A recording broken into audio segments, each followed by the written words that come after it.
All right, welcome back to the channel. I'm here today with Allisdair. Is that how you say your name, by the way? Yes, Allisdair. Okay, I'm here with Allisdair, who went 7-0 at Worlds for Format Library in 2024. And not only that, but he is the guy who's been number one on ladder multiple times with this, what we call Forgs deck, which is Fishborg Frogs. And it also topped UK Nationals this year. But at the time, the deck list was playing like Mother Grizzly and things like that. And since then, it has evolved into the build that you see in front of you. So I wanted to ask you a couple things about this deck because you're one of the most requested guests on Teach Me How to Cook. And before we even get into like any dueling, we're going to go over side decking. We're going to go over like how you feel about matchups, what matchups you think are the hard ones, which matchups you think are easy. And then the side, like I said, the side deck plan is definitely something that has evolved. Like your side deck looks like it almost transforms the deck entirely. So why don't we start with your Worlds run, because you were undefeated in Swiss. You were the only person undefeated in Swiss. You were also the only frog deck to top, and there were like, out of 69 players, I think there were 10 frog decks that entered, and you were the only one that made top. So how was your Worlds run in terms of like matchups and stuff like that? So first of all, thank you for having me back on the channel. An honor. So Worlds obviously went really well for me. I don't really play online tournaments very much. Yep. But I decided to enter the last chance qualifier, which was like a week before actual Worlds. And that's literally the first online tournament that I've like ever played in Edison. I only play in real life tournaments. I entered it with a bunch of my boys, and we got first, second, and third in that tournament Wow. together. It was really good. And my friend I got second in that tournament. My friend got first. He was playing this deck the exact same as me. He was playing one card different. He was playing not Trunade, and he was playing enemy controller over it. And he was my only loss in that tournament, so I only lost to the exact mirror match. Yeah, I saw that replay, by the way. It was fucking crazy. Yeah, Like it was. Yeah, the one downside, if this deck becomes more played, I will admit that it's not the most enjoyable deck to play against. correct. It is not pleasant. It doesn't look like it either. No, it isn't. So maybe that's a downside. But it's fun to play, so that's the upside. But that tournament happened, qualified for Worlds by getting second in that tournament. I felt really confident going into Worlds because I've been doing really well on the ladder. I got held rank 1 until the end of the season, until the season closed against some really fantastic players like Marcus and James Ark. They're really brilliant players. So I was quite proud to have done that with a deck that I sort of created myself. Then Worlds, I've got round 1. I played against Hero Frog, and the match probably lasted about 6 turns in total. Wow. He just got OTK'd twice. And you feel like Hero Frogs is a really, really good matchup for this Forgs deck, right? Oh yeah, for sure. So Hero Frogs is a deck that cannot play 2 killer cards against you in Oppression and Deck Devi. So they just flat out don't have access to those cards against you, and those are kind of the most common ways that you lose. They're a deck that doesn't play too much defense, and if they do set back rows, it's very obvious in what those back rows are because they play a very limited selection of back row, particularly game 1. Usually it's Regeki Break, Torrential, Mirror Force, like Yep. not really much else. The way that your deck plays, you have such easy access to Colossal Armory on people.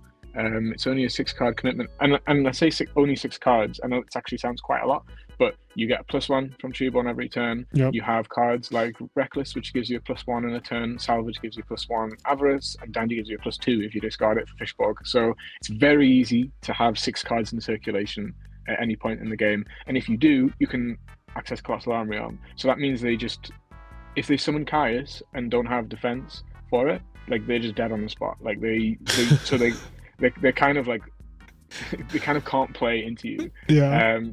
And against players that aren't massively experienced against the deck, they're just going to summon Caius against you. And the guy that I beat, obviously, this is Worlds, like these guys aren't bums. Like the guy that I beat is actually a good player. Like he just didn't have defense.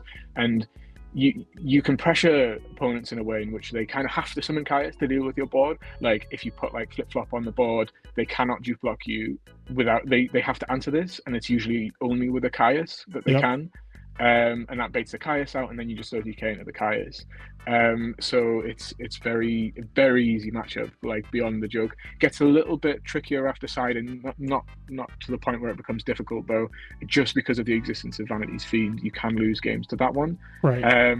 But you side in, outs to the Regeki Break, Torrential Mirror Force. There are solid outs to that card. So yeah, very easy 2-0 win round 1. And then round 2, I played against Ghost Rider, who's on Dragon Turbo. I think if I was to pick a deck, I don't enjoy playing against Dragon Turbo because that's a deck that can just blast you out of nowhere. Right.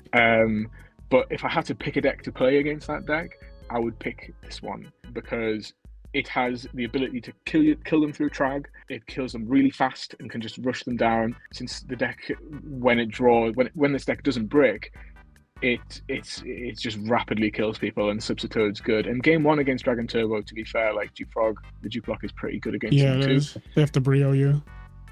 They do, and so I beat him 2-0. I decked him out in game 2, which was quite funny. But yeah, so I feel like that matchup's pretty solid against Dragon Turbo. Then round 3, I played against Vayu Turbo. Obviously, another one of the big 3. I feel like your matchup is probably better against Vayu. You'd rather play against Vayu than you would Blackwings. Right. A lot of it is down to Flip Flop Frog. The ability to just pop their Vayu summons back into their extra deck is just amazing. You are vulnerable to deck dev and you're vulnerable to oppression, but that's kind of like outside of them having like a crazy hand with like Dark Armed Return and stuff. That's kind of the only way they'll beat you. Yep. In like a normal game of Yu-Gi-Oh, you should beat them, and I won that one 2-0 as well. And then round 4, I played against Pro Storm's Gigavise deck, and once again, this card just kind of smashes any Titanial deck. Doesn't target, and it puts back frog, like as many frogs that you have on the field, including itself. It bounces cards to the hand. So Titanial only negates things that target. This card is extremely good against Amaryllis, Titanial Turbo, whatever you want to call it. It's really obnoxious. It's really hard for them to clear it, and it's really annoying if they have an established field. You can just come back from it. Absolutely. This card is like one of the MVPs of the deck. It's so good. It's the card that allows you to grind and play when you don't have like an OTK. And what the beauty of the deck is that you can set up an OTK, usually with like a Goyo to do it. So you can like, if they gauze you can like take their gauze with Goyo, and then you also establish a Duplock with the Flip Flop Frog as well. So they just, it's really hard bought to deal with if they can live through the OTK. So yeah, very much like what Flip Flop Frog adds to the deck.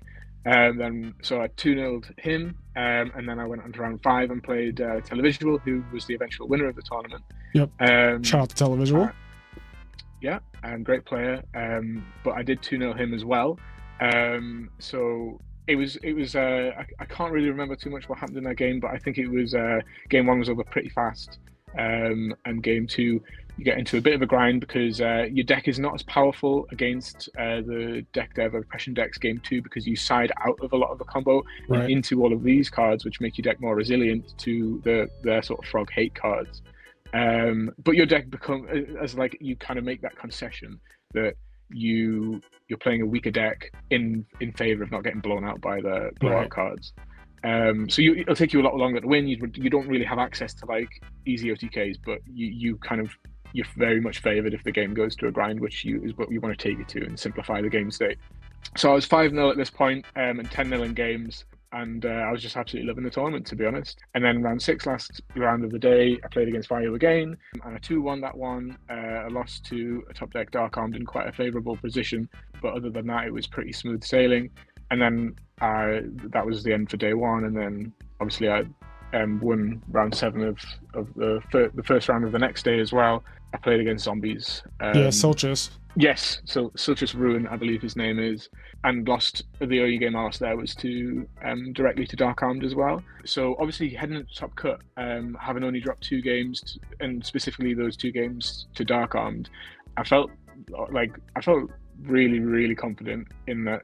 Like just the deck was performing really, really well, and I felt like the only way I could lose was if I got unlucky. To be honest, I play against Blackwing in the top 8. Yep. and I'm sorry, no shade to him, I've forgotten his name. Samu. But yeah, oh yes, Samu, yeah. last year's Format Library Worlds winner. Yeah, a good player, great player as well. So I ended up winning game 1 as well in that. So, and I think that kind of proves my theory and logic when it comes to this deck is you've built the deck to have the strongest game 1 possible. Yep. And then you side in to a different strategy, but it's not as strong, but you can't play this deck, the game 1 deck, in game 2 and 3. I was 8-0 in game 1 throughout the tournament, so I think that proves that I was correct with that. Yeah, I ended up losing game 2 and 3. I got dust shooted, my substitute got dust shooted in game 2, and I just lost to like Shura plus Whirlwind in game 3. It was just a lot of pressure that I couldn't really deal with. And that's fine. This happens in tournaments. But happy to go XO and Swiss. And it's very good showing against a lot of good players. So those are your Blackwing, Vayu, Hero Frog matchups are all pretty solid. Blackwing is probably the hardest one because I think Blackwings is the most erratic in the early game. Like the early game of Blackwings is the scariest for any deck to play against, I feel like. Whereas Vayu has the scariest late game, I would say. And then Hero Frogs is a virtually defenseless deck compared to like what your deck is trying to do. The defense that Hero Frogs has, like you said, is very readable. It's very you know exactly what cards they are. So even if they do have defense, it's not the hardest thing to like play through it. So the big three, you have a pretty solid matchup against, I would say, at least game 1. And it seems like, the deck is pretty good against almost everything game 1. And then your hard matchups in the format are probably like Gladiator Beast, which isn't played that much. Like it's not well represented. I don't even know if anyone played it at Worlds this year, and if they did, it was probably one person out of every single all 70 people. Anybody played it? No, yeah, I don't think so either. But Jazz does have a breakdown of all 69 decks that were played, and I don't remember seeing GBs. But if there was, it was only one. So my point is that like, if this deck is weak to GBs, it doesn't matter that much because that deck isn't played enough to warrant you really caring. Like it's just not around, and again, that's like one of your worst matchups. So I feel like it's a solid strategy going into a tournament that has a lot of big 3 decks in it, and that's strong. Like that's very, very strong right now because people are playing cards like Deep Prison and Bottomless, which are really bad against this deck. Yes. So I like the concept. I like the idea. It's been proven that it works. Like it's worked multiple times, and you don't even play in online tournaments. So the fact that this deck, has already multiple tops this year, and no one really plays it outside of you guys that I've seen. Like I haven't seen anyone else play this particular build or top with this particular build outside of you and your friend group, honestly. So I will say that the deck itself is really hard to play. You need to know the lines, and not just the OTK lines. You need to know how to sort of play out of bad hands, because there certainly are some that you get. It's not the perfect deck that draws like nuts every game. So I think that can lead to some people like putting the deck down after a few tries and thinking, oh, this needs to draw the nuts to win, when that's not necessarily true. I believe that it should pick up in representation if a couple of like good players get their hands on it, because this deck will like it cooks under the hand of a good player, I promise you. Right. So yeah, we'll see what the future holds. I mean, a lot of people I know are interested in the deck, but like you said, I think the difficulty of it does turn a lot of people off, especially when Blackwing and Vayu are very easy to win with comparatively. Like you don't have to do nearly as much memorizing lines and stuff like that. It's very straightforward with those decks, at least at a high level. Like I think that the good players can just pick up Blackwings and Vayu and play them. Whereas you can't specifically know this deck. Exactly. It doesn't really matter how good you are. Yeah. Right. You could be as good as you want to be, but you're not just going to know how to do everything by picking up a 6-card hand and say, oh, no, I know how to play this perfectly. It's not like that. It's not just set Ryko and set Deep Prison and pass or whatever, or Whirlwind Shore. It's a different type of like Yu-Gi-Oh fundamental that you need to be good at. And your natural ability isn't necessarily going to get you through. You need closer to modern. Like it's closer to modern Yu-Gi-Oh than Edison format, honestly. I would say so. In my first video that I did with you, I sort of made the comment saying that I think this deck is the most unfair deck in the format, sort of akin to Dragon Turbo. And you might have just thought to yourself, this guy is deluded. But I kind of hope now that you can see what I meant by that. Yeah, 100%. I mean, it's funny because when we did that video months ago, I believe we ran into fucking gladiator beasts. Yeah, I know that's ladder. going to happen again as well. That's what I've been thinking about, because like it's so annoying. I bought Ronak on the channel to teach me how to cook, and granted, we played against 2 glad beasts in a row. We lost one and we beat one 2-0. So the one that we lost to, we went 1-2. So all in all, I was like, we still are positive against the matchup in games, and we went 1-1 in sets. Like we won 3 games and lost 2, and then we were 1-1 in sets. So I was like, that's actually not a bad showing for the frog deck that he brought on that particular day, because he has like 100. But it seems like every time I try to have someone play frogs on this channel, we fucking run into the one deck in the format that is like cancerous, the frogs. But that aside, a lot of people want to know about how to use your side deck. Like, what do you take out, if you don't mind sharing with the class? Like, what do you take out, and what do you usually put in against certain matchups? I mean, mainly the ones that people are concerned about are the big 3, I would say. So like Vayu, Blackwing, and Hero Frogs. So basically, I'll just give you my side plan for the big 3. Yep. So for Blackwing, like I say, you want to side out of the combo and into most of the cards here. So you basically, I'll just demonstrate it on here. Yeah, this is exactly how I do side deck guides too.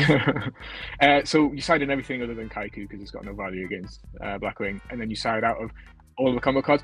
So when I see people asking me questions about this deck, they don't really know what to do with Reckless Greed after siding. I side it out every single game.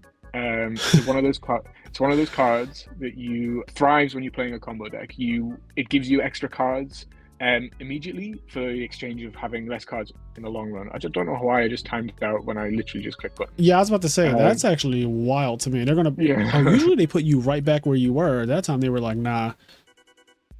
That is wild. So with regards to Reckless Greed, in a combo deck, it gives you extra cards to play with, and it's really good if you can make use of those extra cards that it gives you immediately, because then you put the game state at a point where it's unrecoverable for your opponent. However, with the game state that you're siding into, I don't think Reckless Greed is very good with other trap cards. Yep. Because you're drawing cards and then you have to set them, and I don't really think that's very That makes good a lot of sense. Yeah. So I side out Reckless every single time. And then you side out of all of the other combo pieces against Blackwing. So Dandelion, not very good against Oppression. And then you side out of these, and these, and these. So those are your 14 side in and outs versus Blackwing. So your deck transforms into, it will look like this. Mm-hmm. It's more reminiscent of Dream Frogs after siding than it is sort of Fogs. Just because you just want more defense against, particularly a deck like Blackwing, an aggro deck that pressures you down. You really appreciate having cards like Deep Prison and stuff like that.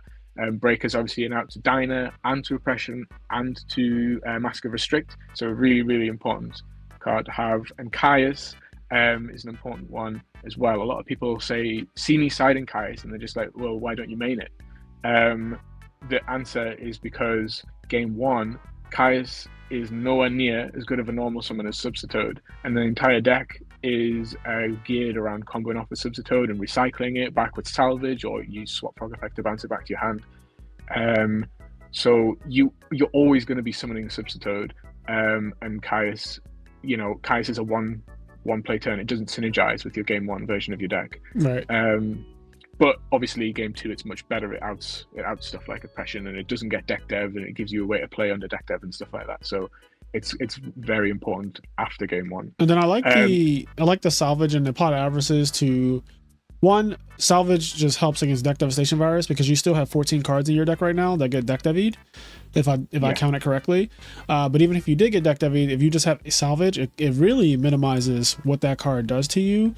And then on top of that, like, you just have Pot of Avarice to recover. Obviously, if you play Avarice while you're under deck devastation virus, it will still destroy your cards. If people don't know that, but you can just, if you survive with a dupe block or whatever, you can just wait, and then Pot of Avarice, after it resolves completely, it goes away, and then your pots are just insane again. So yeah, there's a lot of +1s, and I like the +1/+1/+1 thing that this deck is doing. Like, even Breaker is a +1 in theory, and like Caius is a +1 when you summon it. Avarice and Salvage are +1s. So yeah, I really love Avarice and Salvage. I think they are the best spells in the deck. They, in particular, like, oh my days, like Avarice is like the card in this deck. Like, Oh, like it is so unbelievably broken. Like to be able to like not only is it a +1, it like puts your dupe frogs back so you can dupe block again. Yep. The +1 lets you extend with Fishborg Blaster. So it just fills so many purposes in this deck. I love it, and yeah, I think it's absolutely broken. Okay, so this is how you side against, what was this one? This is Blackwing. This is Blackwing. Yeah. So against Vayu, it is not much different.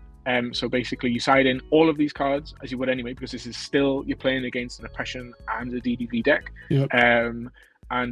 But I take out a Dupe Frog as well for this Kaiku. Gotcha. Easy. So you actually, so you just side in 15 cards as opposed to 14. Yep. And you're still playing the conversion. The Dupe Frog comes out because against Vayu because they're a deck that plays Raikou and Caius. It's hard to get that to stick. Yeah. It's not as reliable, but you still need two to actually be able to dupe block them. So that is how your deck should look like after siding against Vayu. And I'll just reset it for Hero Frog matchup.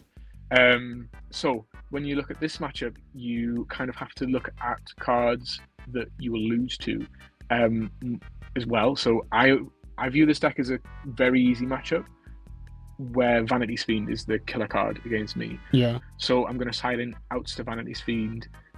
So those are Regeki Breaks and Torrential. And I side in one prison. I think 6 Vanity's Fiend outs is enough. Yeah.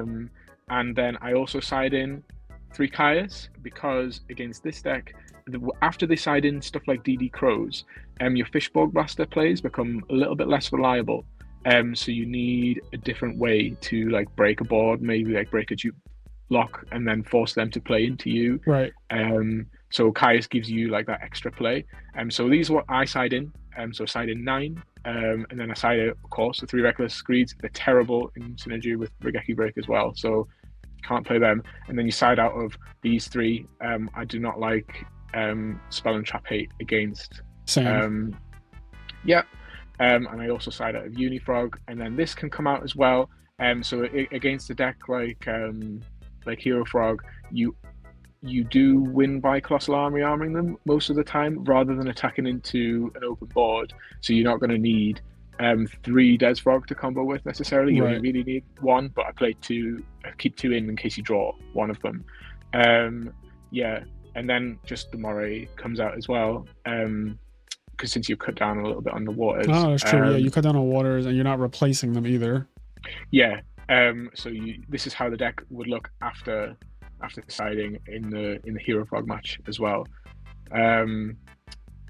You can make the argument to maybe not play one of these, and you can put in an extra prison if you're afraid, like really afraid of Vanity's Fiend. I like it like this because I think you find like your dupe frogs are Caius magnets, and if you haven't found Fishborg yet, or if it's been DD Crowed, you kind of want more like to play with. So like your dupe frog, imagine if you've got 1 dupe frog banished, 1 dupe frog side out, you'll only have 1 to play with for the rest of the game. Yeah. And when you play Pot of Avarice, you kind of reuse that dupe frog. I want to have 2 dupe frogs pretty much access to most of the time, so I can actually dupe block them. I like to just keep all 3 dupe frogs in against this deck. I think that's important. And also I will also say if you can make the observation of how the Hero Frog player is playing.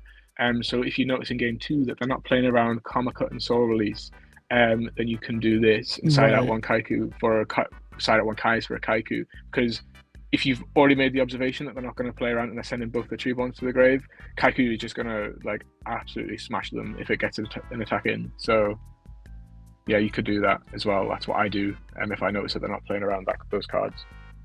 Okay, very good. Yeah, we got a lot of information here. This is probably the best Teach Me How to Cook so far. If you're still listening to this, we're almost like 25 minutes in so far, and nothing but really good info. Sorry for rambling. No, I think it's good. I mean, people will parse through it. Some people might skip just straight to the duels or whatever, but I do think this information is important if you want to try this deck out and you want to fast track it. Obviously, you could just try it out, take the deck list and go on ladder or play your friends with it and see if you could figure things out on your own. But why do that when you have someone who's already done a lot of the work for you and is really good with the deck and has proven that he can top with the deck in one of the hardest tournaments of the entire year? So this is really valuable information, I feel like. Yeah, I appreciate that. So I don't know if there's anything else. I mean, the extra deck, we'll see that in action. I know X-Saber Urbellum is really cool. I know that Bronte. I wasn't playing Urbellum in the tournament. Okay. I only play this. I actually play Psychic Lab Transfer in tournaments at times, just because if you go into time, it's nice to have an option of a card that just increases your life points. Right, especially you can do the main phase 1.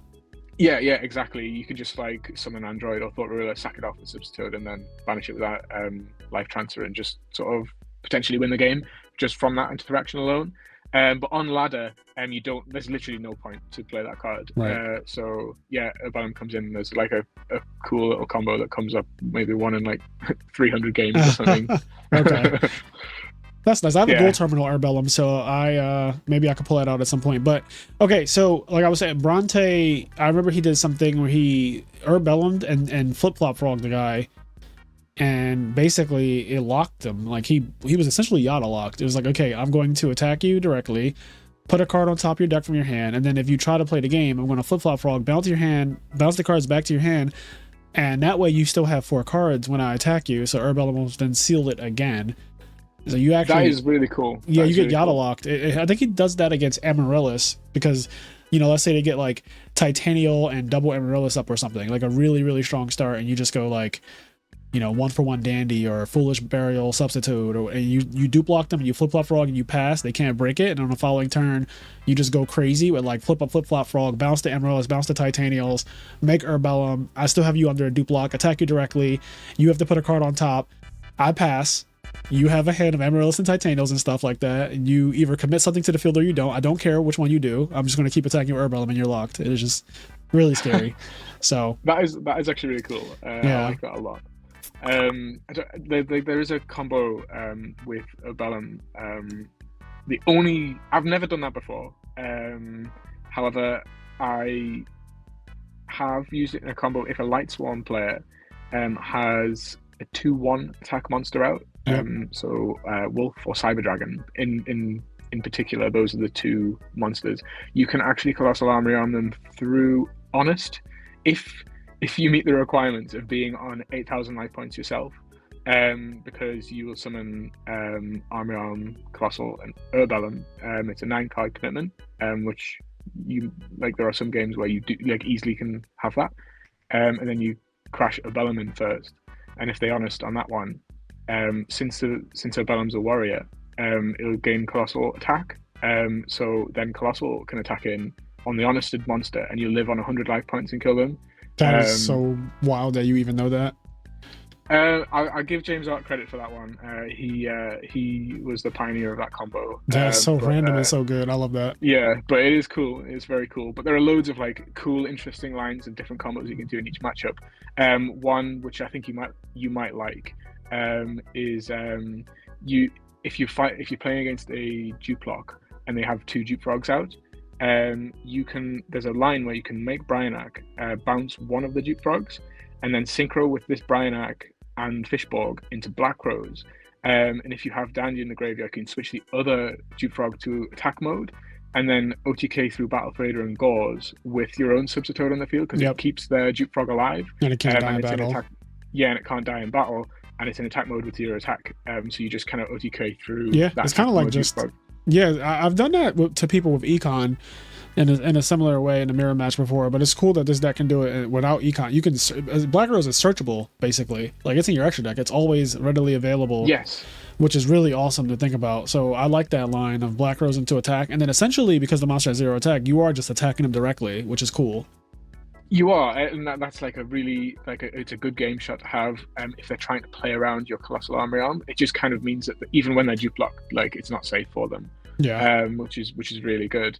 But that's another cool line, and like another one, like against Lila decks in particular, you will have a lot of times you'll have like Reckless Greed set, and they'll summon Lila and pop your Reckless Greed, which you'll chain and draw two, and then they'll pass. And if you summon Urquizus and equip it with 2 Armory Arms, and then attack over the Lila, that does 7/3 damage. So then you just summon a Swap Frog as well alongside it and attack for game, and that kills them through Gauze as well, which is really good too. And that comes up quite a lot. It's So like question. They can't drop Gores on the burn damage from Armory Arm?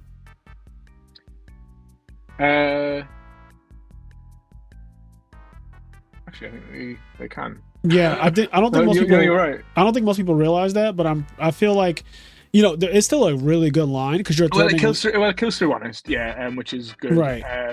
But yeah, I guess it doesn't kill through Gauze, but it does 7/3 through Gauze, which is very relevant.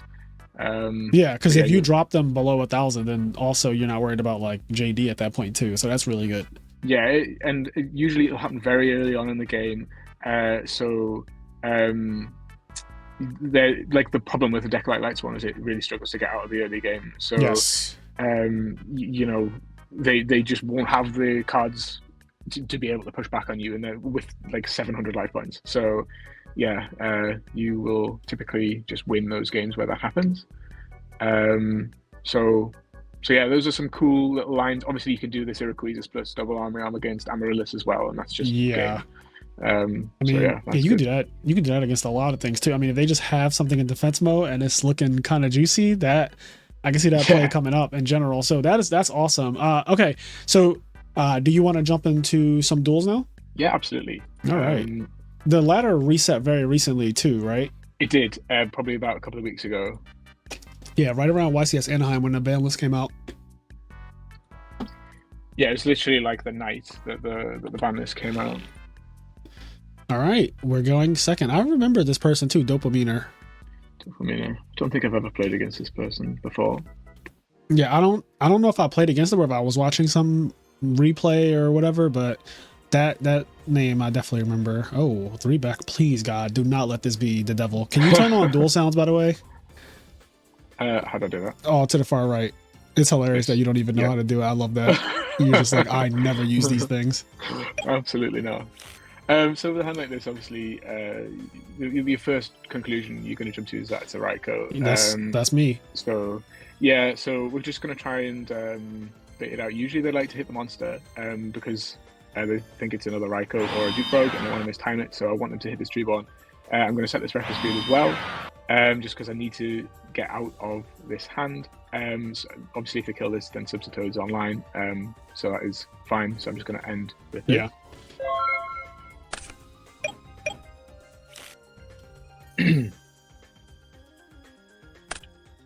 Okay, so just getting Kai'd. It's probably the worst case scenario, which is Edison format. Caius is in the first and second place Worlds deck. Yeah. Very good card. Oh my God. Well, what? I don't really know. Oh no. That's actually awful for you. A main deck DD Crow. Yeah, I mean listen, the format might be calling for that. If you're saying that this deck is the best deck and all that, it might be time to. So I think at the end of the day, I'm not really worried about him applying extra pressure to me. So I don't need to flip this now. Yeah, I agree. I'm just gonna set the Duke Frog and then pass. Because I can just get my Swap Frog once he attacks over it. Yeah, we don't know what he's playing yet either. No. You can rule out obviously some decks though, which is good. He set 3 back rows. He's not playing frogs. And yeah, he's not playing frogs. He's not playing Black Wings. Okay, he's got that's a Yatta. So, I mean, he could just have like triple Yatta and be on frogs. But, that would be so good, actually. Okay, so this is what we expected. Yeah. So we'll just add this to hand. Damn, he's really threatening both Treeborn frogs that fast. He is, and it's a real annoyance. So what a good draw would be is Fishborg Blaster to try and pressure that. Maybe the Crow on the Fishborg and not the Treeborn. triple avarice is triple avarice. interesting. Yo, I swear, when I record, right, the person that I'm recording with naturally draws 3 of a card. When we recorded, I forget who it was with, but we drew triple Miracle Fusion. I think it was Sushant. We drew triple Miracle Fusion and triple Spy and Teach Me How to Cook, episode 2. And I was like, that's just not reasonable at all. That is insane. Triple avarice. But okay, this is where we are now. So obviously, like, this game isn't doomed. Like, this is still yeah, playable. You still looks. So what I want to do now is I'm just gonna hit him with the thinking face while I can explain. I'm not gonna flip this yet. I'm gonna special summon Swap Frog because we need to now get out of this position. We need to activate these avarices basically. Yeah. So I'm gonna special this Pitch Des Frog and then normal Substitute and try and go through the deck like that. And then once I've thinned the deck, I'm gonna activate Reckless. So that is the plan. So I'm just gonna special this. Let's hope he doesn't have oppression. Okay, that's good that he doesn't have oppression. So we'll just, if this gets negated, then we'll just get this Treeborn into the grave while we can. Hopefully he will end up using Crow on one of these avarices though. Right. So we'll summon this. Hopefully he doesn't have Solemn. Yeah, he doesn't. And if he lets this through, then we're going to resolve a lot. So we can choose to put these Substitutes in the grave now, and I think we want to do that. If he has Torrential, then, you know, that's not terrible at the end of the day. So we'll summon this and put these Substitutes in the grave. Uh-oh. Effect to send, yeah, so he's chaining. And it sounds like Torrential. Sang and Torrential is a good opening, too, so it's probably what he had, right? On Declaration. Okay. Yeah, so he does have Torrential. Oh, he set that. That's new. Like, he just set that. Wow. But that's fine. I mean, that's fine. It is fine. So we have Avarice live without needing to touch Treeborn, so we're just going to do that. Yep. So I'll just write my targets because he definitely does have Crow. So we're going to leave a Substitute in the grave for a salvage target, in case we draw salvage. So we're just going to target the others. Okay, so this means that Treeborn's going to survive, which is good. All right, that's absolutely fine. Look at that. Absolutely fine. And yeah, so you can still avarice again. So I am not going to avarice here because we baited the Crow out. Yep. So you want to draw salvage? Yes. Because now it would require putting both of these back. So it means salvage isn't a draw. So, and obviously I can just avarice at any point next turn as well. You're so not I don't pressured right now. Yes. I like it. But if we get desperate, well. we can play pot avarice. We can, yeah. It's always nice to have. Yeah. Okay. So he's definitely playing 6 draw trap deck. Yeah. So it looks quite deceptive. He's got 6 cards, we've got 3, but all of our cards are like +1 cards. And there we go. Yo, so I love it. We were rewarded. Teach me how to cook, Allisdair. So now we're going to make a play. Yes. So we're going to Reckless to get our Treeborn. Yes, King. So we'll just check he doesn't want to trap stun us or something. Show us why you are him. That's really good. Oh, this is really good. So if we draw like Fishborg off of Avarice, then we could just kill him. Yeah, he's dead. No, we just missing one piece. We need Fishborg though. Yeah, one more piece. So what? The 2 considerations here is: do we salvage immediately, or do we True Nade and then salvage and then make the play uninhibited? And I think it's worth. I think it's worth True Nading here. Really, it's very. Well, I think it's important that the toad comes.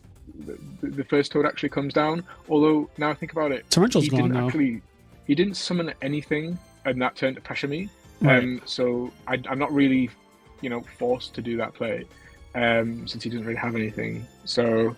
Yeah, it's just like stuff like Solemn would be annoying on this salvage. So I don't think he's gonna Solemn a salvage, bro. I'm gonna be honest with you. I just put it past him. I'm sorry. Okay, it would be. If he does Solemn it, then forgive me. Watchers, forgive me. I just do not think he's about to Solemn this. So we'll get to Substitute, and if he's playing more crows, right? Because you don't know how many crows he's actually using. Yeah. This guy could be a madman and just playing fucking 3 of them or something. Like exactly. I advise that you turn auto draw off too. Yes. Yeah. Good point. So we'll just continue on here. So just check Substitute's okay. Yeah. It would have been crazy if he would have solemn substitute. I'd be like, what the fuck did you do that for? Like, why didn't you just solemn the salvage at that point? That But would be wild. all right. We've got double avarice, so we're just going to get these out of the deck. There's not really a punish for activating Swap Frog to send the final substitute here, because its torrential's gone. And before Book of Moon. So the other ones I think we're fine keeping in the deck. We want these in the deck still. Yeah. Although, to be honest, we've got double avarice, so in fact I'm just going to thin them all out. Okay. So we've got a higher chance of drawing Fishborg. Okay. I love it. And we're going to end on a Des Frog. So just going to put them all in. So this plays in a bottomless trap hole. It kind of does, but it's not really. It doesn't really matter because you've got such a high chance of finding Fishborg with your other cards, and so actually pretty happy if he bottomlesses here. So yeah, so he doesn't want to bottomless here, and now we'll avarice just have the highest chance of drawing our Fishborg. So we'll want to put that back the cards that we're going to OTK with if we do draw Fishborg. So those will be 2 Des Frogs, and then we're going to put back 2 dupes because we need those back in the deck, and 1 swap. Right. Swap. You need swap to discard this Fishborg to the grave, Yes. right? Okay. Yeah.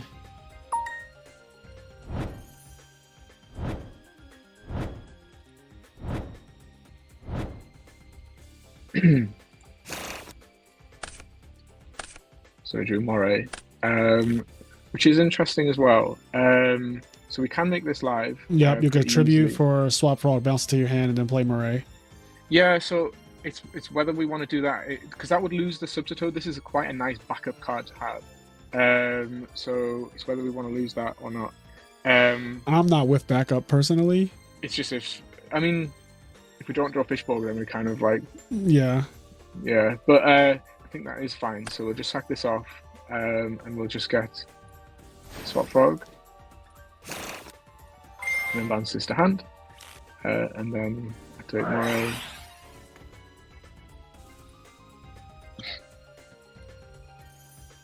So we've got 1 for 1, 3 Fishborgs and Foolish Burial to draw in this 21 card deck where we draw 3. So we've drawn Foolish, which is very nice. That does it. It does do it. So if he's on another random crow, then that would be really annoying. Yeah. I don't think he is. We've checked for the second crow like multiple times. We have, so literally. we're just going to Trunade now. Like, Salvage and Pot Avarice resolve this turn. I do not believe him. I can see, like, a random Wing Blast or something, maybe. I don't know, because I don't know what he's playing still. Yeah. And there's a chance that we might end the duel without knowing what he's playing. There is, but I know enough to know how I want to side from these cards. But I'm just saying, like, we don't know what archetype this deck is at all. Yeah. Like, I don't know if it could be zombies, it could be Value Turbo, like a weird Value Turbo deck or something. I don't know. Could be a random Dream Frog deck, to be honest. It really could be. It honestly does look a little like a Frog deck, weirdly enough, but, like, he hasn't done anything. All right, let's get down to business. So this is important how we sequence here to give ourselves the best chance of not drawing our Des Frogs, basically, because that can stop the OTK if we draw them. So we'll summon this Fishborg. So as you'll notice, we have 7 cards really in circulation because this counts as 2. So this is enough to kill. How many cards do you need to kill your opponent when they have 8,000 on an open field? 6. Okay. And we have 7. So, yeah.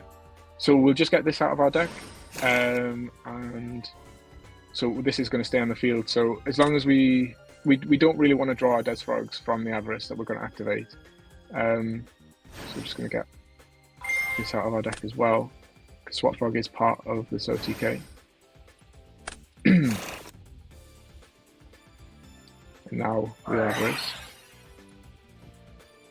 And put back both the Des Frogs. Yep. I love that you didn't ask for a response. That's what I would do too, because it's like you've already let one resolve this turn. Like, what are we doing? And now, so we've got to consider also what we want to put back if we get Ghost.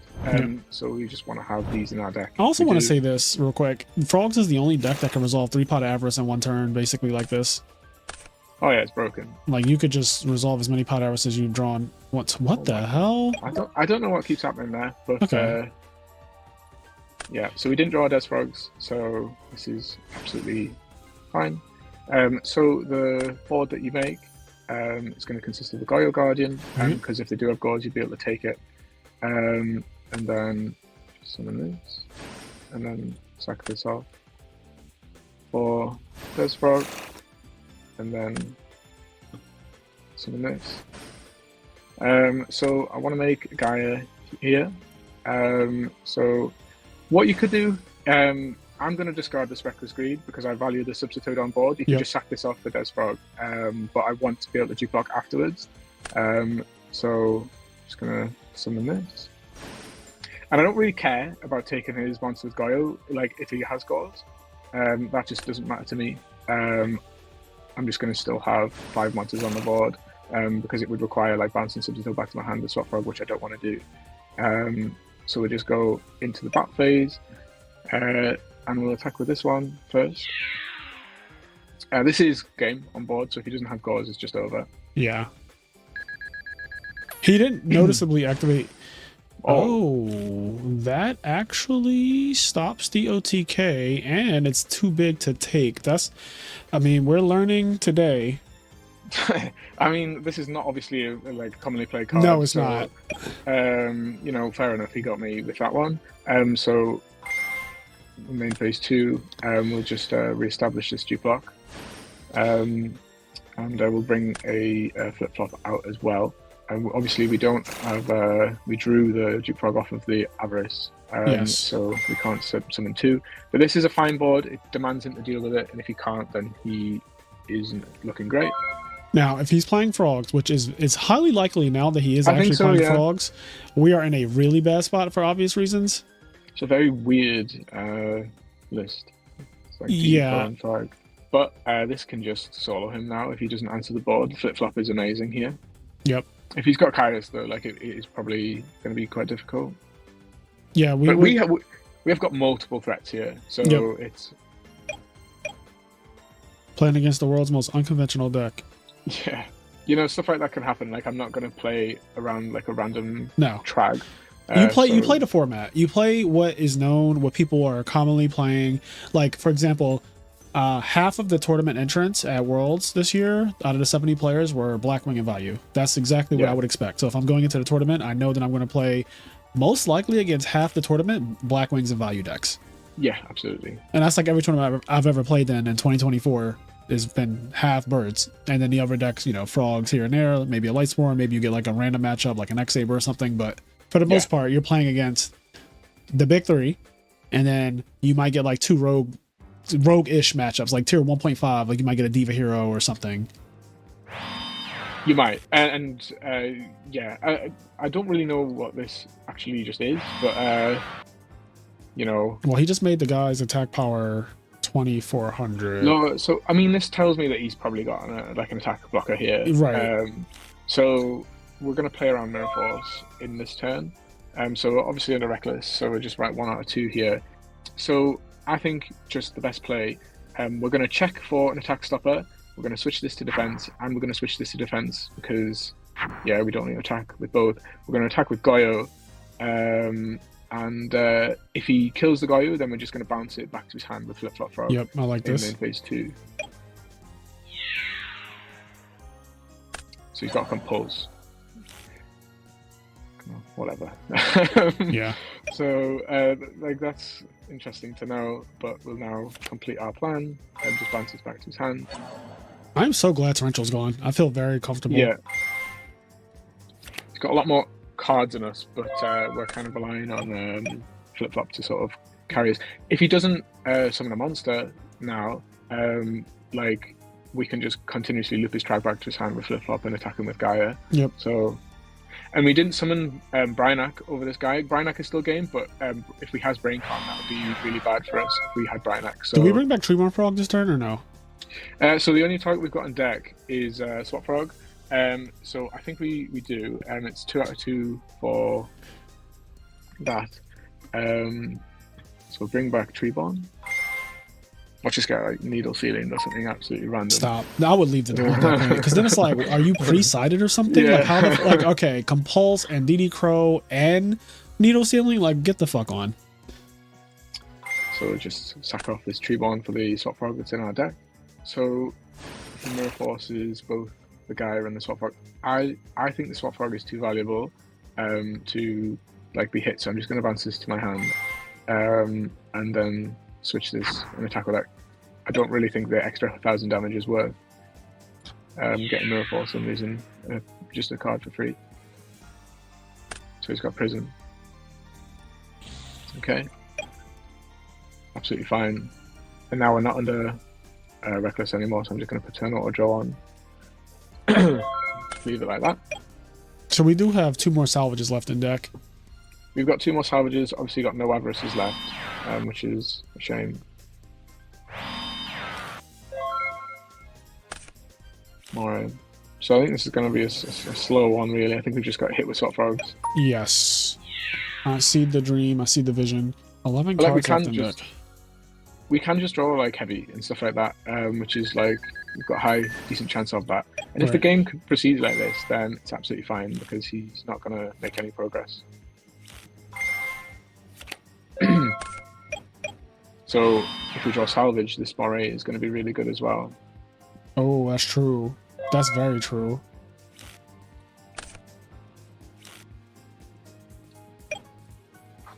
So it's not really a reason to not summon this Treeborn.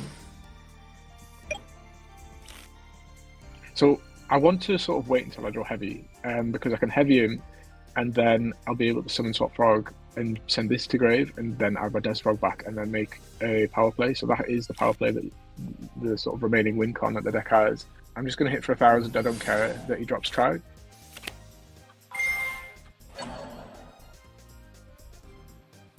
And obviously I'm just going to put this back to defense. Any consideration before you start attacking to bounce this Treeborn to your hand?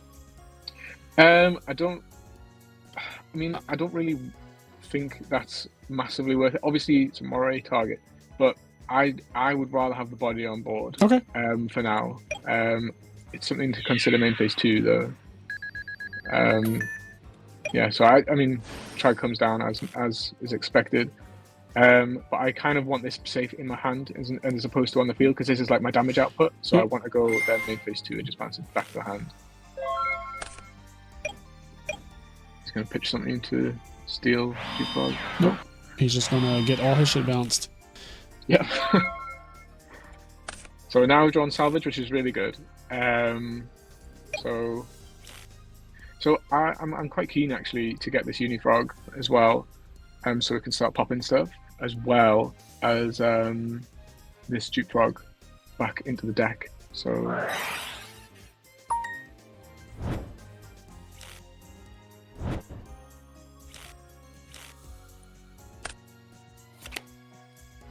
send these back. So you can see how much work Flip Flop puts into the deck. Yeah, Flip Flop is in win condition by itself. Yeah, it's absolutely brilliant. So I'm just going to moray first in case I draw Storm off of this. Our plan is to normal summon the Unifrog, so all of them are searchable from deck with Substitute, so it doesn't. So we draw Storm, which is really good. If he has Stardust, Starlight Road, and summons a Stardust, then he can't. He's shown that he can't get over this board, so Flip Flop can just bounce it back if need be. So we can Storm him, or we can Unifrog him. I like just straight up saying you don't like. I'm just not afraid. It's just we can't really kill him with Drag in his hand if we Storm. Okay. I mean, wait. What do you mean you can't kill him with Drag? So you can't kill him with there's an Drag. option. You can like if you didn't have Trag, you'd be able to sack this off for Swap Frog, send this to the grave, add back. Right. You can't kill him with. You can't kill him. I'm aware of that, but like. Yeah. I mean, you don't have to play Storm just to play it. Like I'm totally fine, but I do think that if Storm resolves, granted, some of those are draw traps. They have to be. I'm probably going to win if Storm resolves, but I kind of wanted to save it for like a kill turn. I just don't know when you're getting the kill turn. You only have a few turns left. I guess if you deal some chip damage right here, the Storm would be more deadly. So you can wait. If you feel like waiting is the right thing, then you absolutely can wait. So I think that was like the initial plan. Okay, stick to the plan. Yeah. So we know he doesn't have anything to massively punish this. I'm just going to still play around Mirror Force though. Yep. And I assume in main phase 2, yep, I expected something like this. Yeah. In main phase 2, yeah, Sack it turn it into another guy. Yep. So it's really. I think we just wanted to shoot for. And I want to be clear. I think what I was saying is that, like, if Storm resolves in this current duel, we can't lose anymore. Like, there's no way. I don't think that his 6-card hand with like really 5-card hand, because Trigodi is a non-factor honestly at this point. You could just top deck Dark Arms, to be fair, but that would be so. I mean, that could very well happen if he's playing Dark Arm, and it looks like he is. I don't see why he wouldn't be. Yeah, I think he will be. I just think it's crazy that we are this many turns in, and I still do not know definitively what his deck is yet. He's drawn 18 cards, and we still don't know. But I feel like the fact that he's still getting value out of these back row is a little annoying to me, and that's kind of why I'm just like, all right. So he hadn't prisoned the Swap Frog, which he should have been doing. So the fresh set was the prison, and if Unifrog could have easily just gone in and popped them all for free, and then Heavy Storm didn't need to be activated. So now, you know, it was kind of like, I knew he didn't have prison up until that point, and that was the only back row that I knew wasn't. I think now it's definitely we're gonna just storm him. He's putting a monster there just so that way if he drops Crag, you have to like. Yeah, it's sensible from him. That is. Yeah. Just think, considering if we want to flip Reckless Greed, which we do.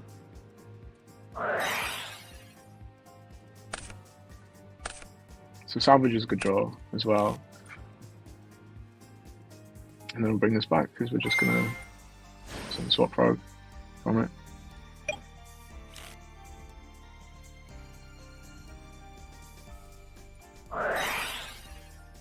So I'm like, maybe Solemn is going to be activated here. I like the heavy here anyway, just because if he does play Starlight, you can flip-flop Frog now. Yes. Oh.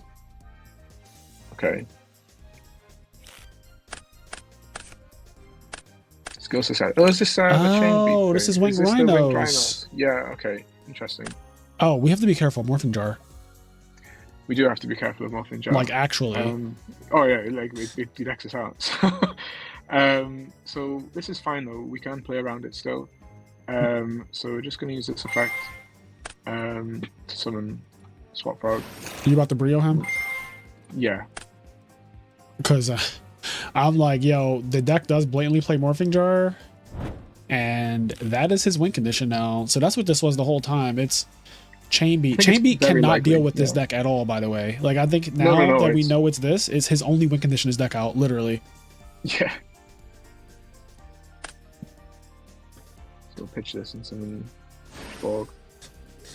Now we'll just shoot someone. Like, it doesn't matter if we don't get value out of Dandy this game, can't really do anything with it. True. In fact, it will clog the board. Yeah. We have to go into this, and then just bounce it to his hand. And then, I mean, he's just going to trag anyway. So can you? Okay, this is fine. I was going to say, can you like armory arm him twice? You need to double arm. So 1, 2, no. You need 2 level 1s. And, gotcha. Yeah. So I'm just going to bounce this back. Like, I like these cards. I'm first of all, so I want my flip-flop resummoned, so I'm going to extra frog summon. And all of a sudden, we have 8 cards to his. I'm quite scared of Brain Con, to be honest, but that's a fair thing to say, I guess. But do you believe him? I mean, I feel very comfortable in this game that we just win anyway. If we do, I'm gonna end up getting my Brynag off the board as well, I believe. Okay.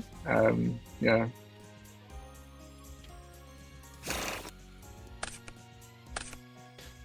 Because even after he brios you, he has to bounce your whole field, right?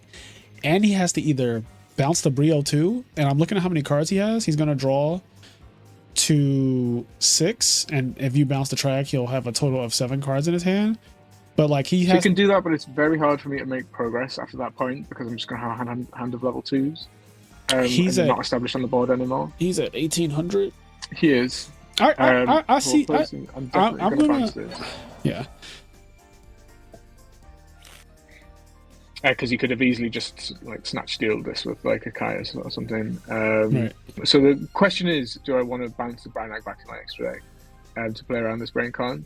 I could just say you don't have it. If he plays Brain Con, that means he goes down to 6 cards. He has to discard a couple cards to like. I don't know if his goal is just break your subblock and then pass to you. Like I'm just trying to think about where's this Brain, because he also has to bounce the Brio. He's not going to pass you back a Brionic.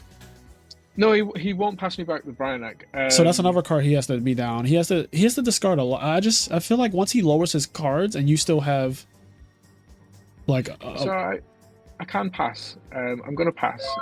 However, he'll go down to 6. I don't think he'll have game, but no, I'm not afraid of him killing us with this deck, because this deck that's not what it does. No.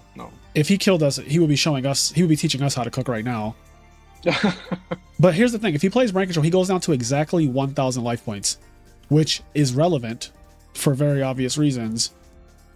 And I don't think he can stop all the swap frogs from getting through if he goes down to exactly 1,000. I could be wrong, and maybe we just threw, or maybe I just threw for you. But I want him to show us why bouncing the Brio was correct. This could be a learning moment for everybody. I mean, like ultimately, he just doesn't have Brain Con, does he? So it doesn't make. And he can only attack that. He's got skill successor. Okay, what's? Okay, so he's gonna do this. this. So he's gonna is he gonna snatch it with Caius? No, he's literally just walling up. Okay.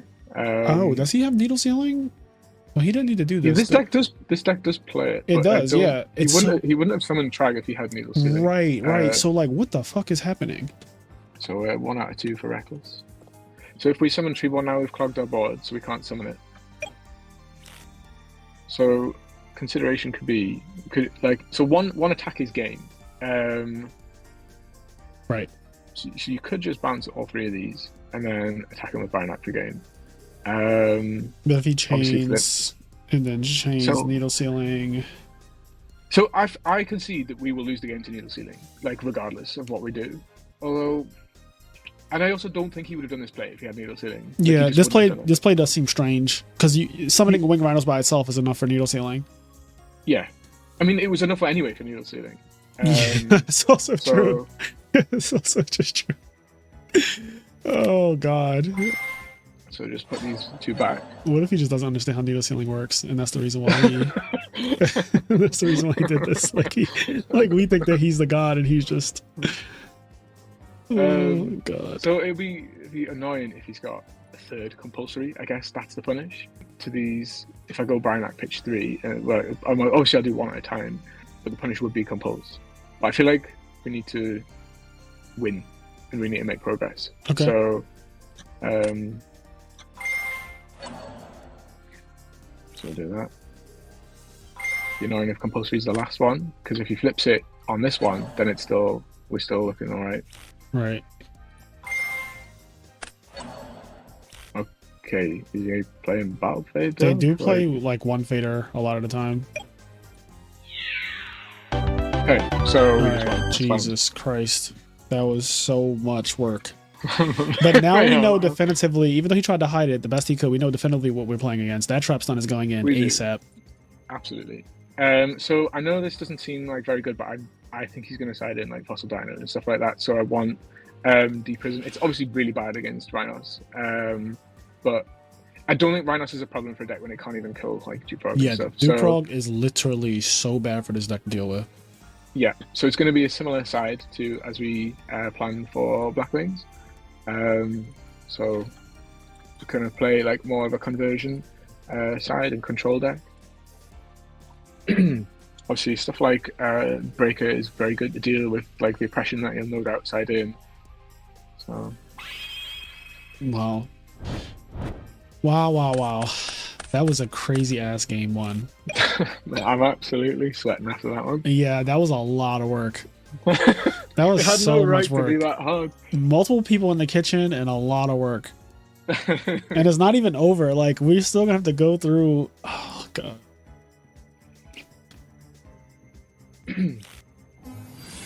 So Dino, I mean, we've got this, which is this is a very weird hand though. Yeah. But you were right though. They definitely saw it into diamonds and stuff. So Prism has value, a lot of value in this matchup. Like, I don't really think this deck deals with Jufrog like at all very well. It doesn't. I can attest to it. When me and Kenny were doing Master and Disaster, yeah, look at this. This is bullshit. Yeah, I guess that's a way. Yeah, it's not a good one. No. So I want to get. It's between Flop and Uni. I'm going to say that he's not going to out this Jufrog. Same. And that means that a Unifrog can go in.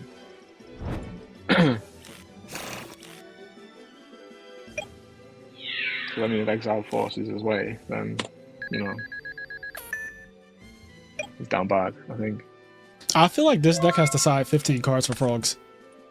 Oh god, now you just fucking drew more dupe frogs. There's no way. There's no way. I feel like against some decks, this card is just insane. Against like Hero Beat, it's like sometimes it's just a dupe frog FTK. Like, yeah, because you're gonna re-establish it after this. Like, he's gonna kill this one. Oh, I guess not. I was expecting another like trick. Now he takes 800, which is a lot of damage actually. It's literally a tenth of his life. Maybe even rip him apart. Then he set the D prison over there. So I'm not gonna summon Caius or anything. I'm just gonna summon Uni. Yep. I'm not summoning this to play around pulling the rug. Yeah, I accept. We're about to get D prison. This is fine. He would have just flipped it straight away. Oh my god. No, he set into it. Oh my god, this game is over. He was hoping. Oh, I guess okay. That's that gives a guy some attack power. Yeah, but not. It does. It doesn't have a guy out that gives it enough to. Yeah, he needs a Rhinos, but if he gets a Rhinos, he beats over both, which is nice for him. That is nice for him. But I'm surprised he set a second back row into skills. I am too. Because skill successor, I feel like he wanted that in the grave to get the extra 800, and then, I mean, Rhinos could beat it anyway with just one skill successor on the field because it gives it 400, so it would go to 22.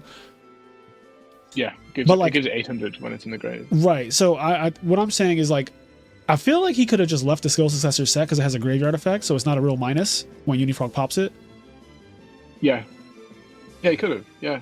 Like, me popping skill successor for him is like pretty good. Yeah, it's fine. Oh, this is so unbelievable. Yeah, this is now in the territory of unlosable. Yeah. So I don't know how good this guy is. I'm just going to choose to not really respect him. And I'm just going to play around Torrential, assuming that he just didn't on Unifrog. Yep. So I just want to attack now and pop his other one. I know he can't do anything. So I mean, it worked last turn. Bottomless. Yeah, so it's very likely to happen again. And now, like, we have loads of ways to kill Dinah. Do we main phase 2 Caius him or what? I'm not going to main phase 2 Caius him. I don't think that's necessary at the moment. We can Caius whenever we really want. I want to keep this on the board. We have to tribute something like really valuable in order to Caius him here. So I think I'm just going to set this Treeborn, and then with the plan to, if he sets back row, I'm going to Unifrog the back row, and then make those 2 Caius him. Yep. Or just, if he doesn't, I'll just Caius him like on the spot. I like it. Yeah. But yeah, it's clear that he is struggling to beat this board. Yeah, this deck is so they can't beat Dream Frogs, which is basically the same deck. Yeah, there's no world where he's beating this one. No. Like, because Dream Frogs doesn't even play 3 pot, 3 salvage. It plays like usually 2 and 2 or like 3 avarice and no salvage. You know, there's those kind, but it never plays 6. No. So there is like just like logic to sack this off for Desfrog and keep the Caius. That's honestly, I like that because you don't need to, like, the Caius doing an extra 400 and beating, or I guess an extra, like, you know, a lot of damage because it'll take 12 off the table is not necessary to win this game. I think that. Yeah. I think that. Actually, like, we could make a play where we like 1-for-1. But I want to use this 1-for-1 for Fishborg because correct, because we don't have access to it. Correct. Yeah. So we're just going to summon the Death Frog. And obviously, like, this is good against like a potential, like if he's got Gauze or Trag or something like Right. that. And I'm not going to attack with Unifrog directly, just in case he does. He obviously can't drop Trag on this attack. So, because if he drops Trag, he'd just be able to attack over this Frog, which I know that he would be able to do. It would force my Regeki Break to activate, which I would rather just like end phase on something. So, I'm just going to do this.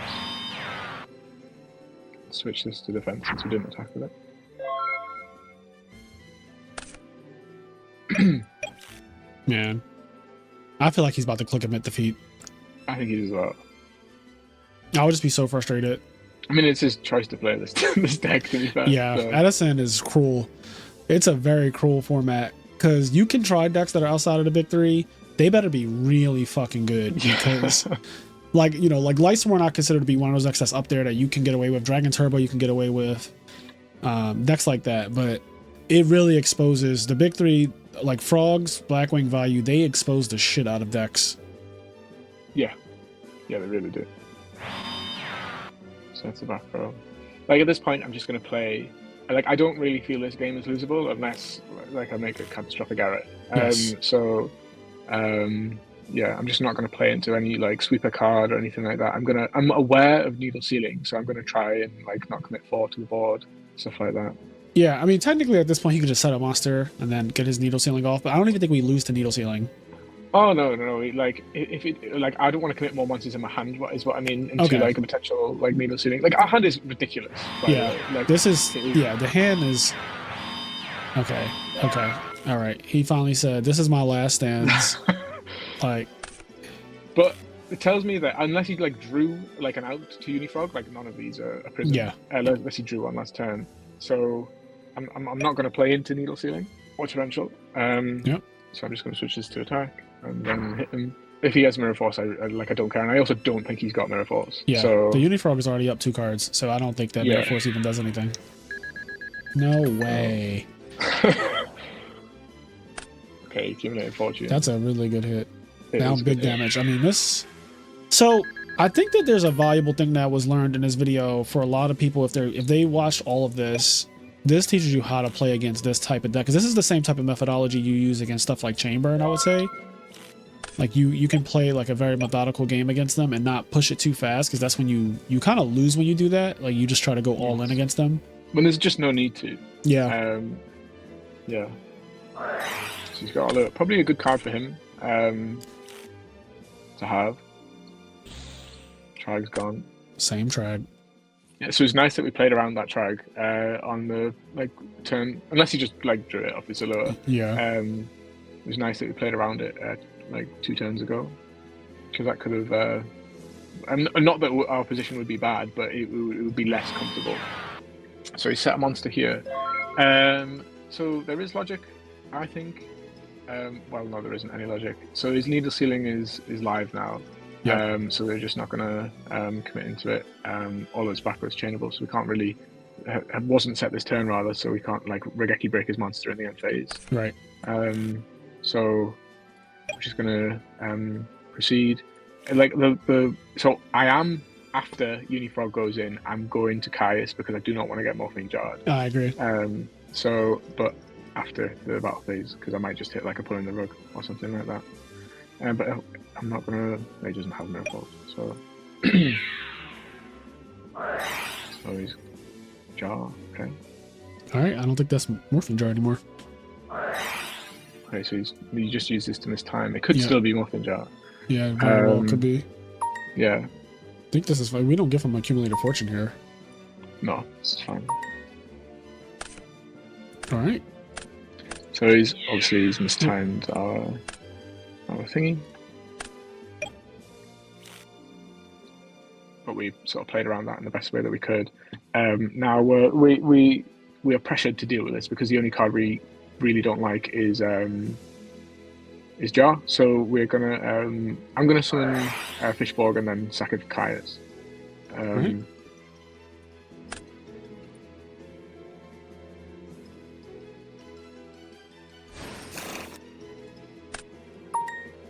And if he deals with his Kai's, I'm actually just going to Regeki break his set monster. Well. Yeah, it's not the point. More of the story is that shit's not getting flipped. I don't care.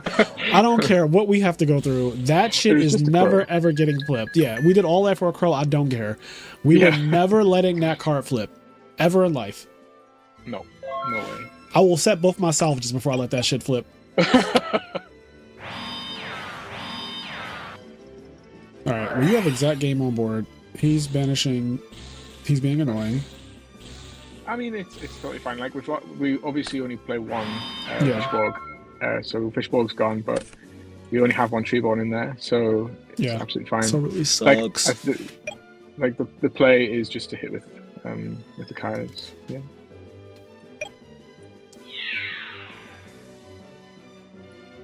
Yeah. Right. So wow. It's just done. Okay. GG's. Oh, I like that he said GG's after that. Good sport, Dopaminer. So, how about this? Because I definitely want to play again, but I think that we should break this up into two videos, two like sessions, because this is already an hour and 20 minutes. Yeah, we managed to find the longest game we could possibly play. So. This is literally the longest duel we could have ever run into. I think I played bad. It's hard to say. Yeah, I don't think that this matchup is favorable for him, no matter how you could play as good as you want to play. Like game one, he had a really good start with Tribute Sangan for Kaya, Search Out DD Crow. And then tried to live the OTK. Yeah, like he had everything that you could possibly imagine, and it still amounted to nothing. Yeah, nice. We got rewarded for playing around that as well. That's good. But yeah, maybe there was... Look, obviously, when the game one got to like a more complicated game state, maybe he did make a mistake. Maybe there was a play, there was a line where we could have like double armory armed and attacked him for game and won the game a turn earlier. And I need to look back and see if that was an option. Don't think it was though. It's just we had salvage, so maybe we could have, but I don't think it was. But. Yeah, obviously, like just a kind of like an auto win match. Yeah, this matchup I do not think is losable for Frogs. I really think that they need to draw the most specific combination of cards in a very specific order, because the longer the game goes on, the more bombs you have with the salvages and pot of avarices to put back the dupe frogs and reestablish them, and there's just no way to come back from that. We didn't even dupe block them or anything that game either. So yeah, thank you so much for this. I'm going to end this video here, and me and Allisdair will definitely do a part 2 where we'll get some more duels in. We'll skip all of the talking and yapping in the beginning part, and we'll just go straight to like dueling. Even though we did do literally an hour of dueling in this video alone, but like we'll do more dueling because I do want to see you OTK people that don't have very specific weird like cards in their deck that aren't normally played. And that's kind of what we're looking for. So I'm going to stop here, guys. I'll catch you in the next one. Peace.